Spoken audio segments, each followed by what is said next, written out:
Class 12th English में 15 number पक्का कर लीजिए यदि आपके पास 15 से 20 मिनट का समय है। जी हाँ बच्चों, अगर इंग्लिश में आपका 15 नंबर का टॉपिक अनसीन पैसेज का होता है तो कम से कम 15 से 20 मिनट का आपको समय जरूर देना चाहिए। हमारा तरीका अनसीन पैसेज को सिखाने का सबसे अलग है। हम आपको अनसीन पैसेज हम नहीं पढ़ाना सिखाएंगे, आपको खुद ऐसा बताएंगे कि आपका जो डर अंग्रेजी का भूत वाला है वो गायब हो जाए। देखिए, इसमें जितना भी कुछ लिखा है इसमें बहुत सारी चीज़ों का मीनिंग आपको आता है, हम उनके अर्थ यहाँ पर अलग से लिख दे रहे हैं जिनकी मीनिंग आपको नहीं आती है, और उसी के दम पर आपसे पहले इस पूरे अनसीन पैसेज का मतलब जानेंगे। और अगर आप जब इसका मतलब बता देंगे तो ये जो 5 प्रश्न इसमें तीन नंबर के पूछे जाते हैं, सारे प्रश्नों का उत्तर बच्चों आप खुद देंगे। मेरा विश्वास करिए, वीडियो को शुरू से अंत तक देखिए, और अगर नहीं आपको समझ में आएगा तो मैं 15 अनसीन पैसेज जो आपको देने जा रहा हूं उसमें से आप इसके बाद एक भी मत देखिएगा। अगर समझ में आएगा तो 15 का 15 देख कर जाइएगा। बोर्ड एग्जाम में आप 15 नंबर जरूर करके आएंगे, और अच्छा लगेगा तो वीडियो शेयर जरूर करिएगा। चलिए वीडियो की शुरुआत करते हैं। बच्चों, हम लोग इस समय इंग्लिश में 100 डे, 100 वीडियो और 100 आउट ऑफ 100 की सीरीज चला रहे हैं। मतलब 100 दिन 100 वीडियो और 100 में 100 नंबर पक्का करने की सीरीज चला रहे हैं। आज दूसरा दिन है और इसमें आज भी हम अनसीन पैसेज पढ़ेंगे। 15 वीडियो तक अनसीन पैसेज ही सिखाएंगे। जब तक आपको समझ में नहीं आएगा तो ये अनसीन पैसेज 2 हमारे सामने आ चुका है। 1 नहीं देखा है तो प्लेलिस्ट में है, देख लीजिए। बच्चों, इसको हम पढ़ेंगे और उन वर्ड को जो है अलग से यहाँ पर लिख दिए जो हमको परेशान करेंगे। बाकी उन वर्ड जो हमको नहीं परेशान करते उनका हम अर्थ पहले से जानते हैं। देखिए क्या लिखा है, if we want success in any undertaking we must work steadily to the end. अब बच्चों, यहाँ से यहाँ तक जो हम पढ़ते हैं, इस सेंटेंस में, इस वाक्य में 2 ऐसी स्पेलिंग है जो ऐसी मीनिंग है जो आपको थोड़ा परेशान किया होगा, लेकिन कुछ लोगों को वो भी आ रहा होगा। एक अंडरटेकिंग और एक आपका स्टेडली। ठीक, अब बच्चों, अंडरटेकिंग का मतलब क्या होता है हमने यहाँ पर लिख दिया है। अंडरटेकिंग का अर्थ होता है काम, और आपका जो स्टेडली का अर्थ होता है वो लगातार या फिर तेजी से। लगातार भी बोल सकते हैं और तेजी से भी बोल सकते हैं। ये 2 वर्ड हमने यहाँ पर आपको बताए। बाकियों का आपको अर्थ पता है, जैसे इफ माने यदि, वी माने हम, वांट माने चाहते हैं। इफ वी वांट यदि हम चाहते हैं, सक्सेस सफलता, इन एनी अंडरटेकिंग किसी भी काम में, क्योंकि अंडरटेकिंग का मतलब काम हो गया। यदि हम किसी भी काम में सफलता चाहते हैं तो आगे लिखेंगे तो। बी मस्ट, बी माने हमें, मस्ट माने चाहिए, अवश्य चाहिए। वर्क कार्य, स्टेडली मतलब लगातार, लगातार कार्य करना चाहिए। टू द एंड अंत तक। तो यदि हमें किसी काम में सफलता चाहिए तो हमें लगातार अंत तक कार्य करना चाहिए। समझ में आया कि नहीं? यस, 2 ऐसे कठिन शब्द थे तो मैंने अलग कर दिए, उसके बाद आप सबको सब पूरा आता था। ठीक, अब आगे चलेंगे। नो अंडरटेकिंग, अंडरटेकिंग मतलब काम, काम नहीं। इज अटेंड माने पूरा होता है, काम पूरा नहीं होता है। विदाउट बिना, डिफिकल्टीज कठिनाइयों के, कोई भी काम बिना कठिनाइयों के पूरा नहीं होता है। बच्चों आगे चलेंगे। शेरिडन, शेरिडन एक नाम है बच्चों, जैसे हमारा नाम शिव कुमार है, आपका भी कोई ना कोई नाम होगा, वैसे शेरिडन एक नाम है। A famous orator of England. A famous माने, आप कहते हैं ना हो फेमस हुई गवा बा, आप रील वगैरह का ज़माना चल रहा है, आपको मालूम ही होगा, वो कहते हैं ना हो फेमस हुई गवा, तो फेमस माने प्रसिद्ध। तो आ फेमस ऑरेटर, ऑरेटर का अर्थ हमने यहाँ पर लिख दिया। ऑरेटर माने क्या होता है? वक्ता। तो एक प्रसिद्ध वक्ता ऑफ इंग्लैंड मतलब इंग्लैंड का, तो इंग्लैंड के एक प्रसिद्ध वक्ता शेरिडन। आगे क्या लिखा है? अटेम्प्टेड माने कोशिश की, टू मेक अ स्पीच भाषण देने की, इन द पार्लियामेंट संसद में। जो इंग्लैंड के एक प्रसिद्ध वक्ता और जिनका नाम शेरिडन है, उन्होंने जो है संसद में भाषण देने की क्या किया? कोशिश किया। बच्चों आगे लिखा है बट फेल्ड बट माने लेकिन फेल्ड माने वो हार गए, वो नहीं दे पाए, फेल हो गए उसमें, ठीक है, असफल हो गए। एंड शट डाउन मतलब बैठ गए, हार कर वो जो है असफल होकर बैठ गए। इन ग्रेट डिस्कम्फीचर, अब देखिए डिस्कम्फीचर का मतलब क्या होता है, हार कर यानी निराश होकर, मतलब वो असफल हो गए और निराश होकर वहाँ पर क्या हो गए, वो बैठ गए। ठीक, बहुत बढ़िया। His friend told him, his friend माने उनके मित्र, टोल्ड आपने बहुत बार पढ़ा होगा, कहा, उनके मित्र ने उनसे कहा, डैट कि, ही कुड नॉट वो नहीं सकते, वी बन वो नहीं बन सकते, एन ऑरेटर एक वक्ता, मतलब ये देखकर उनके मित्र ने कहा कि वे एक वक्ता नहीं बन सकते।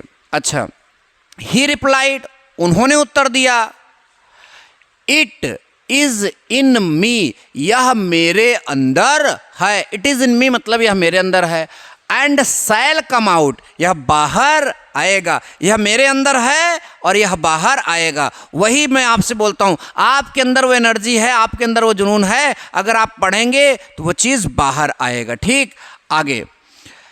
एंड ही आफ्टरवर्ड, एंड माने और, ही माने वे मतलब वे उनके लिए बोला जा रहा है, वे आफ्टरवर्ड इन बाद में, सक्सीडेड यानी सफल हुए, in becoming a persuasive orator of his day, his day माने अपने समय के, सक्सेड माने सफल हुए, बिकमिंग अ परसेसिव, क्या नाम है यहाँ पर, परसुएसिव का मतलब होता है प्रेरक, यानी अपने समय के जो है एक प्रेरक जो है वक्ता बनने में, ऑरेटर मतलब एक प्रेरक जो है प्रभावशाली वक्ता बनने में क्या हुए, सफल हुए।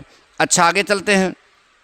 द लेट अर्ल ऑफ बोकोसफील्ड, तो देखो जब हम इतने का अर्थ निकालते हैं तो आपके बाद का पहले लिखते हैं, तो बोकोसफील्ड आपका मतलब के, द लेट अर्ल का मतलब होता है दिवंगत अर्ल, तो बोकोसफील्ड के दिवंगत अर्ल जो हैं आल्सो, वह भी, ये भी शायद एक नाम है, अब ये विदेशों का नाम है तो थोड़ा अजीब लगता है, तो यहाँ पर ये किसी के बारे में ही बात हो रही है। तो बोकोसफील्ड के दिवंगत अर्ल जो हैं आल्सो माने भी, ब्रोक, ब्रोक माने टूट जाना या फिर रो देना, यानी वो भी जो है टूट जाते हैं, और टूट कर या रो कर जो है, इन द मिड्स्ट, मिड्स्ट का मतलब मैंने यहाँ पर लिखा है बीच में, यानी वो भी रो देते हैं या फिर जो है वो भी टूट जाते हैं। In his maiden speech, maiden speech माने अपने पहले भाषण में, in the House of Commons, यानी जो बोकोसफील्ड के अर्ल हैं वह भी अपने पहले हाउस कॉमन के पहले मतलब कि भाषण में जो है वो रो देते हैं। यहाँ ब्रोक का मतलब होता है टूट जाना या टूटना मतलब रो देते हैं, तो वो भी जो है यहाँ पर क्या होते हैं, रो देते हैं। आगे लिखा है, he shut down in the midst, मतलब वह बीच में बैठ जाते हैं, ऑफ हिसेस यानी फुफकार के बीच वो जो है मतलब उनके फुफकार कर रोने लगते हैं, और वो फुफकार के बीच जो है वो क्या होते हैं, बैठ जाते हैं। बट माने लेकिन, ही टोल्ड उन्होंने कहा, द ऑडियंस यानी जो वहाँ पर सुनने वाली जनता थी उनसे उन्होंने कहा, विथ इमोशन, यहाँ 2 बार लिख दिया विथ सम इमोशन, यानी जो है इमोशन के साथ जो है उन्होंने जो है वहाँ की जनता से क्या उन्होंने कहा, I have several times began many things, मैंने कई बार कई चीज़ों की शुरुआत किया है, and often succeeded at last, मतलब उसमें हमने अंत में सफलता भी प्राप्त किया है। उन्होंने बोला रो देने के बाद जनता से कहा कि मैंने कई बार कई चीज़ों को शुरू किया और बाद में मैं सफल भी हुआ हूँ। आई शैल सिट डाउन, आई सेल का मतलब गागी गे, सिट डाउन मतलब बैठ जाना, तो मैं बैठ जाता हूँ, नाउ माने अभी, मैं अभी बैठ जाता हूँ, बट द टाइम लेकिन समय, विल कम आएगा, व्हेन जब, यू तुम या आप, विल हियर मी मुझे सुनोगे, अभी मैं बैठ जाता हूँ लेकिन समय आएगा जब आप मुझे सुनेंगे। अच्छा, आगे लिखा है दीज वर्ड, यानी यह शब्द, ये शब्द जो हैं, ये शब्द आफ्टरवर्ड बाद में, प्रूव्ड सिद्ध हुए, टू बी यानी सिद्ध हुए बने, यहाँ पर लिखा है प्रोफेटिक, प्रोफेटिक का मतलब होता है भविष्यवाणी, यानी ये शब्द बाद में जो है भविष्य कथन बने, भविष्य में सही हुए, सिद्ध हुए। ठीक, वी शुड नॉट हमें नहीं चाहिए, वी होना, डिस्करेज्ड बाई डिसअपॉइंटेड यानी निराश होकर हतोत्साहित होना। At the beginning of life यानी जीवन के शुरुआत में हमें निराश होकर जो है हतोत्साहित नहीं होना चाहिए। आई होप कि बच्चों आपने इस बात को पूरा समझ लिया। अब अगर आप समझ लेते हो तो मुझे नहीं लगता कि आपको अब इसमें पूछे गए प्रश्नों का आंसर नहीं मालूम। अगर ये अक्षर बच्चों छोटे दिख रहे होंगे तो फुल स्क्रीन पर आप देखिए या फिर जूम कर दीजिए ताकि ये अक्षर भी आपको समझ में आए। ठीक है, आप ध्यान दीजिए, मैं विश्वास दिला रहा हूँ कि प्रश्नों का आंसर आप जरूर देंगे। अब प्रश्न देखो, प्रश्न का आंसर देने से पहले प्रश्न समझ में आना जरूरी है। प्रश्न का आंसर देने से पहले प्रश्न का समझ में आना जरूरी है। तो यहाँ क्या लिखा है, वाट मस्ट, वाट माने क्या, मस्ट माने चाहिए, बी डन मतलब करना, वाट मस्ट बी डन क्या करना चाहिए, इफ वी वांट यदि हम चाहते हैं, टू सक्सीड सफल होना, इन एनी अंडरटेकिंग किसी भी काम में, यदि हम किसी भी काम में सफल होना चाहते हैं तो हमें क्या करना चाहिए, इस प्रश्न में पूछा गया है। ठीक, तो बच्चों ये शुरू से ही हमने यहाँ से यहाँ तक जो बताया यही तो इसका आंसर हो जाएगा। तो ये आंसर देना बहुत सरल था, इसलिए तब सरल हो रहा है बच्चों जब आपने उसको अच्छे समझा है। आप हमारा साथ दीजिए, मैं आपका साथ ज़रूर दे रहा हूँ। ठीक है, तो यहाँ पर हम आंसर लिखेंगे, आंसर लिखेंगे, ध्यान समझिए। आंसर नंबर ए क्या लिखेंगे, एकदम वही चीज़ यहाँ से छाप देते हैं। मैं हमारे पास जगह थोड़ा कम है इसलिए मैं वहाँ पर अभी बता देता हूँ, आप लोग लिख लीजिएगा। इफ़ वी वांट से लेकर लास्ट में जो है द इंड तक हम यहाँ पर इसका आंसर लिख देते हैं। द इंड, कहाँ तक, द इंड। यानी देखो अभी हम समझा रहे हैं, ऐसे नहीं लिख दे रहे हैं, ध्यान दो। हमारा प्रश्न क्या था, एक बार हम फिर समझाते हैं। वाट मस्ट बी डन हमें करना चाहिए, हमें क्या करना चाहिए, if we want to succeed यानी सफल होने के लिए, इन एनी अंडरटेकिंग किसी भी काम में सफल होने के लिए हमें क्या करना चाहिए। तो उत्तर है बच्चों, इफ वी वांट सक्सेस यदि हम सफलता चाहते हैं, इन एनी अंडरटेकिंग किसी भी काम में, वी मस्ट हमें चाहिए, वर्क काम करना, स्टेडली मतलब लगातार, टू द एंड यानी अंत तक, लगातार या तेजी से अंत तक काम करना चाहिए, तब हम किसी भी काम में सफलता प्राप्त कर सकते हैं। आई होप कि ये पहले प्रश्न का उत्तर हो गया। हमने यहाँ शुरू के कुछ शब्द लिख दिए और लास्ट के कुछ शब्द लिख दिए, तो पूरा उत्तर इस प्रश्न का बनेगा इफ से लेकर इंड तक। कई लोग आएगा क्या कहेगा कि देखे यहाँ से मिलाइए, ऐसे ऐसे मिलाइए। अरे भैया बिना समझाए कैसे मिला सकते हो, पहले बतिया समझ लो तो मिलाए तो देवे ही करोगे, उसमें कौन सी बड़ी बात है। ठीक, तो आप ध्यान दीजिएगा। आप अच्छा गुरुजी बी नंबर, ठीक, बी नंबर हम लोग समझते हैं। तो बी नंबर का आंसर क्या होगा, बी नंबर का पहले प्रश्न तो समझ लेते हैं। लिखा है व्हाट डिड शेरिडन डू। देखिए डिड लगेगा तो किया, ये ध्यान देना। डू है तो ताती ते का उच्चारण आता है, और अगर डिड है तो या का उच्चारण आएगा। तो what did Sheridan do, do माने करना होता है, लेकिन यहाँ डिड है तो किया। शेरिडन ने क्या किया, शेरिडन जो है वो जो वहाँ का एक वक्ता है वो क्या किया।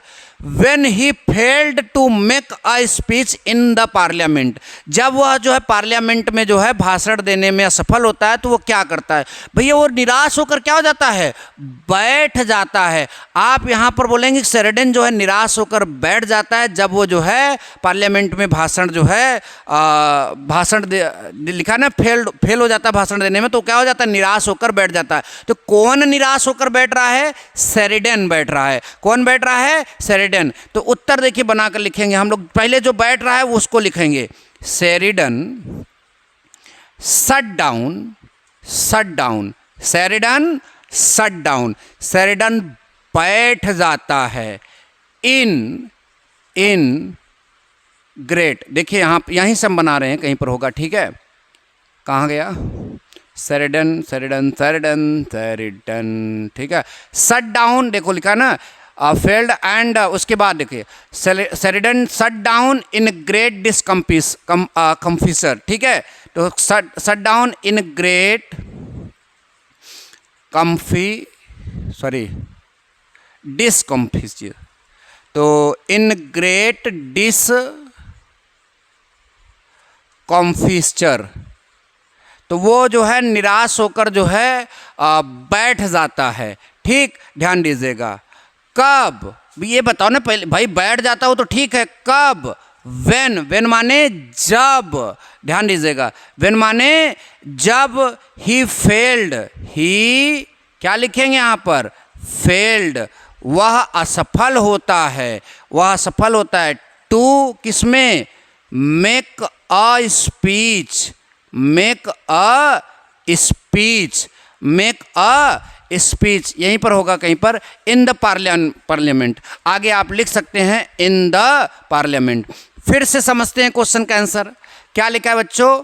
What did Sheridan, Sheridan ने क्या किया? When he failed to make a speech in the parliament। तो बस यहीं तक बना दीजिए, यहीं तक, बाकी तो वही हमने छापा है। देखिए, What did Sheridan do? तो Sheridan ने क्या किया? तो Sheridan shut down in great comfort, यानी Sheridan जो है निराश होकर बैठ जाता है। When he failed to make a speech in the parliament। तो बहुत सरल है, बस ऐसे ही आपको यहाँ पर उत्तर निकाल कर देना बच्चों। सी नंबर देखते हैं। What did Sheridan mean? Sheridan का क्या मतलब है? ठीक, क्या मतलब, उसका क्या मतलब निकाला गया? When he said, उसने कहा, that इट इज़ इन मी, यह मेरे अंदर है, एंड सल कैम आउट, मतलब इसका क्या मतलब है आप बताइए। तो आप लिखिएगा इट मीन्स, मतलब इसका अर्थ है, इट मीन्स डैट, डैट माने कि, तो इट मीन्स डैट, इसका अर्थ है कि एन माने एक, ऑरेटर वक्ता, इज इन है, इन किसमें? शेरिडन में। ठीक, उसके अंदर होने का मतलब क्या है? शेरिडन में वो एक वक्ता है, तो शेरिडन में एक वक्ता है। एंड, और, इट विल यानी वो बाहर आएगा, अपीयर यानी दिखाई देगा, बाहर आया, यहाँ पर आप ये भी लिख सकते हैं अपीयर इन फ्यूचर, और वो भविष्य में जो है बाहर आएगा। तो ऐसे बनाकर भी लिख सकते हैं। इट मीन्स डैट, इसका यह अर्थ है, एन ऑरेटर इज शेरिडन, यानी शेरिडन के अंदर एक वक्ता है, एंड और इट विल अपीयर, वो दिखाई देगा, इन फ्यूचर यानी भविष्य में वो दिखाई भी देगा। अच्छा बच्चों, नंबर डी की बात कर लेते हैं। नंबर डी प्रश्न क्या है? What do you learn from the passage? आप पैसेज से क्या सीखे हैं? अब आपकी बात है, क्या आपने पूरे पैसेज से क्या सीखा है, आप ये बताइए। तो आप सबसे पहले इतना बोलेंगे, वी डू लर्न, हम सीखते हैं। वी डू लर्न माने हम सीखते हैं, कहाँ से? फ्रॉम द पैसेज, हम सीखते हैं फ्रॉम द पैसेज, मतलब पैसेज से सीखते हैं। क्या सीखते हैं?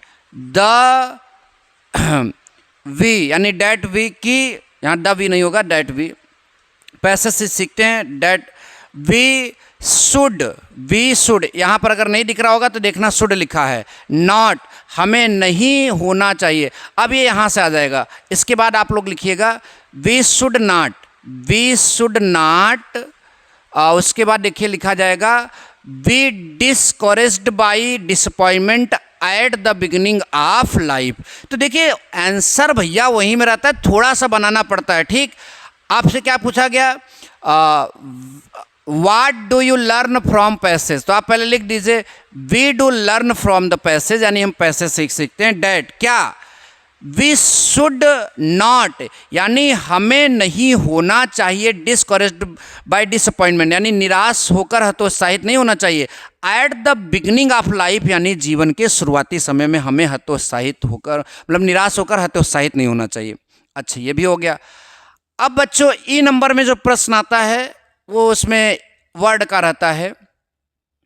Which word in the passage, यानी वह शब्द पैसेज में आप निकालिए जो किसका अर्थ होता है? एम्बैरेस्ड का जो है मीनिंग लाता है। तो इसका अर्थ होगा ये डिस्कम्फीचर। ठीक, ये ध्यान दीजिए, इसका क्या अर्थ होगा? डिस्कम्फीचर। ठीक है, इसका हतोत्साहित होना है, शायद इसका इस समय मीनिंग मुझे नहीं याद आ रहा है, लेकिन इसका अर्थ क्या हो जाएगा आपका डिस्कम्फीचर। ठीक, अभी आता भी भूल गए, अरे होता है कभी कभी, ठीक है, हम भी भूल सकते हैं, ऐसी बात नहीं है। ठीक, ऐसा नहीं कि नहीं हम बहुत तेज है, अरे हो सकता है मीनिंग है, मुझे इसमें नहीं याद आ रहा है तो क्या करें। आगे चलते हैं, आगे लिखा है what word in the passage, यानी पैसेज में कौन शब्द, जो शब्द है उसका क्या मतलब, सॉरी व्हाट वर्ड यानी कौन सा शब्द इन द पैसेज में है, is the opposite of Leslie, यानी लेजली का उल्टा विलोम शब्द जो है इस पैसेज में कौन है। लेजली माने सुस्त, असुस्त का जो है अपोजिट कौन होगा, स्टेडली, स्टेडली माने तेजी से या लगातार, ठीक है, तो इसका जो है अपोजिट हो जाएगा जो कि पैसेज में है। ठीक, what do you mean by the phrase, यानी यहाँ एक फ्रेज दिया है प्रूव टू बी प्रोफेटिक, यानी भविष्य कथन जो है सिद्ध हुए, इसका मतलब क्या होता है, तो अंग्रेजी में आप लिखेंगे इसका उत्तर ऑरेकुलर। ठीक है, क्या लिखेंगे, ऑरेकुलर, यानी ये भविष्यवाणी, इसका मतलब क्या होता है, भविष्यवाणी। ठीक, तो आई होप कि आपको यह समझ में आया। जहाँ तक आपके पास कम जानकारी थी उससे कहीं ज़्यादा आपकी जानकारी बढ़ी हुई है, और अगर आपको कुछ ना कुछ इस वीडियो से मिला है तो वीडियो को लाइक और कमेंट ज़रूर कर दीजिएगा। इन 5 प्रश्नों के उत्तर जो हैं हम लास्ट में आपको एडिट करके एज जो है उत्तर वहाँ पर दे देंगे, आप उसको भी अच्छे से नोट कर लीजिएगा। मिलेंगे नेक्स्ट वीडियो में, थैंक यू सो मच, जय हिंद, वंदे मातरम।